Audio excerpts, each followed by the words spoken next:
আসসালামু আলাইকুম ভিউয়ার্স, নিয়ে আসলাম একদম লেটেস্ট ডিজাইনের পার্টি ড্রেস। এগুলো কিন্তু প্রত্যেকটাই নতুন ডিজাইন, নতুন কালার। তো কথা বলাচ্ছি না, সরাসরি ড্রেসগুলো দেখিয়ে দিচ্ছি। ফার্স্ট অফ অল যে কালারটা দেখাচ্ছি, খুবই সুন্দর একটা আঙুর কালার ভিতরে, জাস্ট অসাধারণ একটা কালার। অল ওভার গর্জিয়াস একটা কাজ করা রয়েছে। সম্পূর্ণ ড্রেসটা কিন্তু লাক্সারি শিফনের ভিতরে রয়েছে। নিচের দিয়ে কিন্তু অনেক সুন্দর একটা টার্সেল করা পেয়ে যাচ্ছেন, দেখেন জাস্ট অসাধারণ। যারা এই ড্রেসগুলো পারচেস করতে যাচ্ছেন, অবশ্যই আমাদের স্ক্রিনে দেওয়া নাম্বারে কন্ট্যাক্ট করবেন। এটা ছিল হাতার অংশটা, সম্পূর্ণটা 4 পিসের কালেকশন রয়েছে। তো তিনটা কিন্তু কালার পেয়ে যাবেন এই ডিজাইনটার ভিতরে। আমি তিনটা কালার দেখাবো, অবশ্যই সম্পূর্ণ ভিডিওটা দেখবেন। এটা চলবে সালোয়ার এবং ইনার কাপড়, সম্পূর্ণটা 4 পিসের কালেকশন। সারা বাংলাদেশ ক্যাশ অন ডেলিভারি থাকবে। এটা চলে আসবে ওন্নাটা, মার্শাল্লাহ দেখেন কতটা প্রিমিয়াম কোয়ালিটির। সাইডে কিন্তু কার্ড ওয়ার্কের একটা কাজ পেয়ে যাচ্ছেন আপনারা। এটা থাকবে হচ্ছে পিঙ্ক কালারের ভিতরে, খুবই সুন্দর একটা কালার, জাস্ট অসাধারণ। গলার কাজটা যদি দেখায় আপনাদেরকে, এত গর্জিয়াস কাজটা আপনি সরাসরি না দেখলে বুঝতে পারবেন না।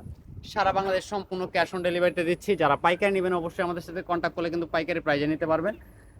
আর যারা খুচরা নেবেন, খুচরাও নিতে পারবেন। তো সালোয়ার এবং ইনার কাপড় অ্যাডজাস্ট করা রয়েছে। এটা চলে আসবে ওনাটা, একদম লাক্সারিয়াস কালেকশন। তো জাস্ট একটা করে স্ক্রিনশট দিয়ে অর্ডারটা কনফার্ম করে দিবেন। সম্পূর্ণ সারা বাংলাদেশে কিন্তু ক্যাশ অন ডেলিভারির মাধ্যমে ড্রেসগুলো পারচেস করে নিতে পারবেন। তো লাস্ট ওয়ান একটা কালার রয়েছে হোয়াইট কালার। যারা হোয়াইট লাভার রয়েছেন, তারা কিন্তু এই ড্রেসটা নিতে পারেন। জাস্ট দেখেন অসাধারণ। যারা এই ড্রেসগুলোর ফুল পিকচার চান, তারা অবশ্যই আমাদের পেজে অথবা ইউটিউবে মেসেজ করলে কিন্তু আমরা আপনাদেরকে ফুল ছবিটা দিয়ে দিতে পারবো। আর যারা পাইকারি নেবেন, অবশ্যই আমাদের সাথে যোগাযোগ করলে কিন্তু পাইকারি প্রাইজে নিতে পারবেন। যারা খুচরা নেবেন, দুইভাবেই কিন্তু নিতে পারবেন। অন্যটা দেখেন জাস্ট অসাধারণ। তো যদি ভিডিওটা ভালো লেগে থাকে, লাইক কমেন্ট শেয়ার করবেন। সবাই ভালো থাকেন, আল্লাহ হাফেজ।